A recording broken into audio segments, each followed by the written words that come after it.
Was it Brexit? Was it Corbyn? Was it a manifesto that many thought unaffordable and undeliverable?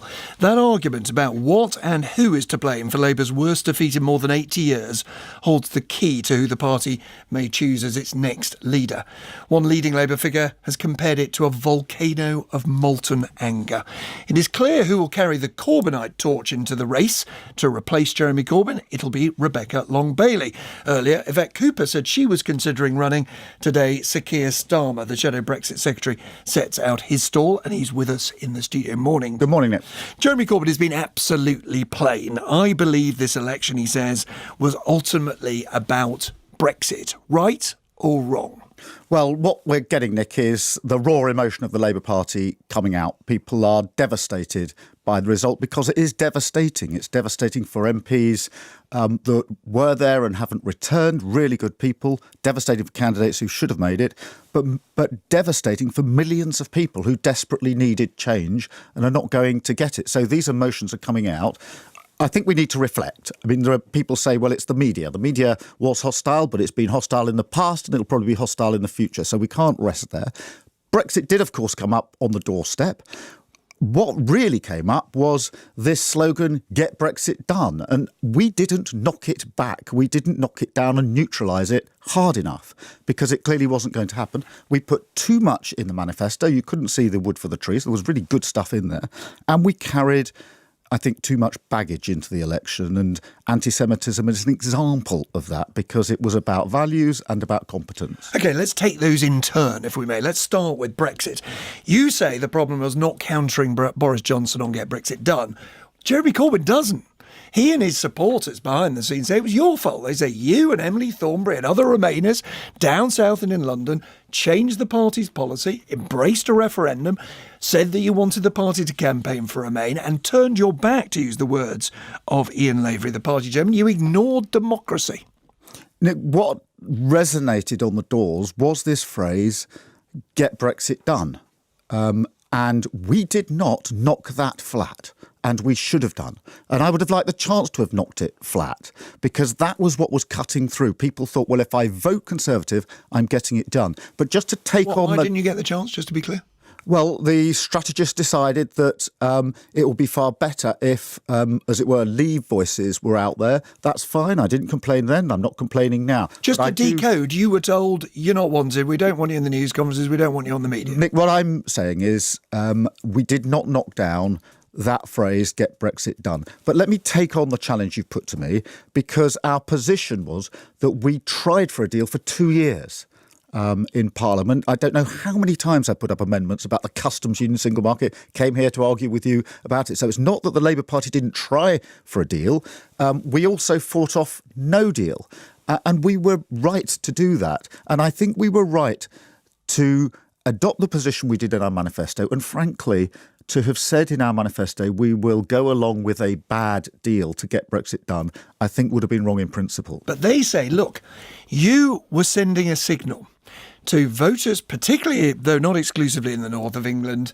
We didn't mean it when we said we respected the referendum. We didn't mean it when we passed Article 50. What we really meant is we'll use every wheeze, every device to tell you you were wrong and you should change your mind. No, we didn't get to the position of a referendum until we'd fought till we're blue in the face to get a deal, until we're on the brink of no deal. That's when, not me, but actually our party, our trade unions came together at this year's conference and decided collectively on the position that we would adopt. But so it was to put only it crudely, at that you stage. don't think, as some people have demanded from Jeremy Corbyn, you don't think you and people like you should apologise to Northern Labour MPs who lost their seats and say, sorry, I put you in that position? Look, I think we all need to say sorry and take responsibility, and we need to reflect. But what we shouldn't do is now oversteer. And I've seen organisations and political parties do this so many times. In 2010, we oversteered on austerity and began to think that it might be all right to have some cuts.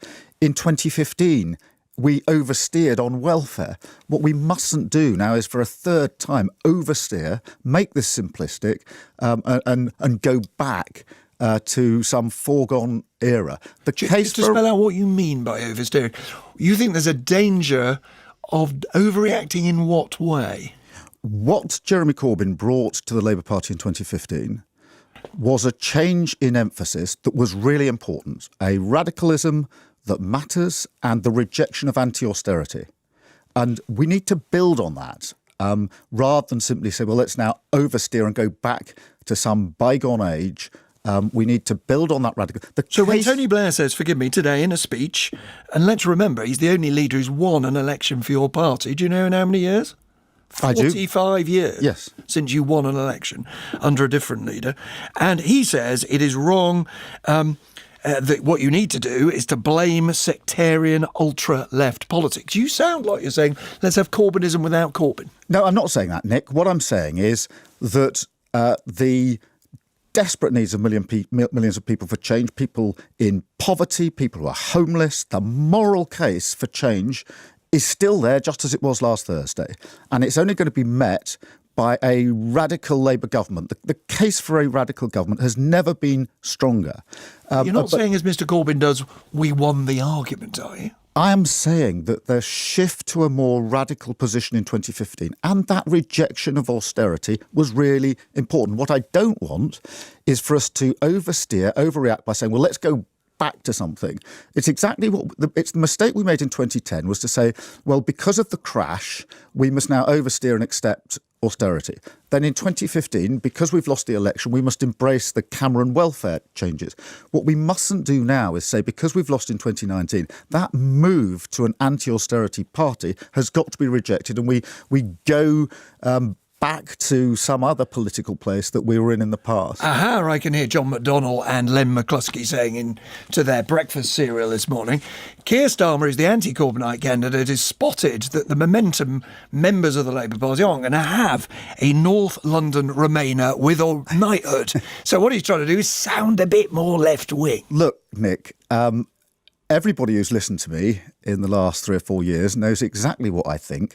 And I've said this before, and I said, I don't need somebody else's name tattooed to my head, some past leader, in order to identify and make decisions. I can make them for myself. Not a Corbynite, not a Blairite. I don't need someone else's name tattooed on my head to make decisions. I fundamentally believe that the rejection of austerity that Jeremy Corbyn brought around was right. And that is my own decision. But what about this personal thing? It is personal. The truth is they're saying this without using your name to try and finish you off before you've even declared for the leadership. What they say is, we can't have a man.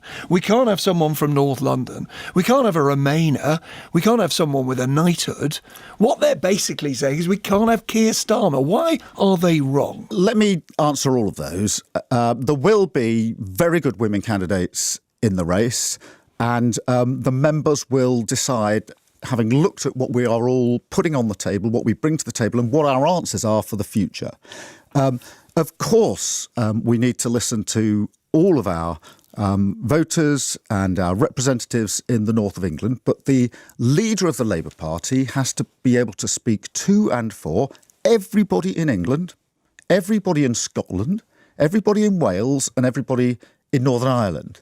And as for the sort of middle-class thrust, as you know, my dad worked in a factory. He was a toolmaker, and my mum was a nurse, and she contracted a very rare disease early in her life that meant she was constantly in need of NHS care. So actually, my background isn't what people think it is. I know what it's like. I actually never had been in any workplace other than a factory until I left home for university. I'd never been in an office.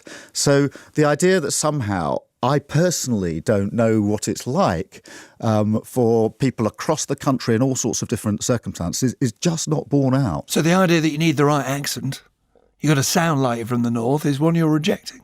Well, where in the north is this? Scotland needs a voice, Wales needs a voice, England needs a voice, and Northern Ireland needs. But what I would say, Nick, is this, and it is an important point.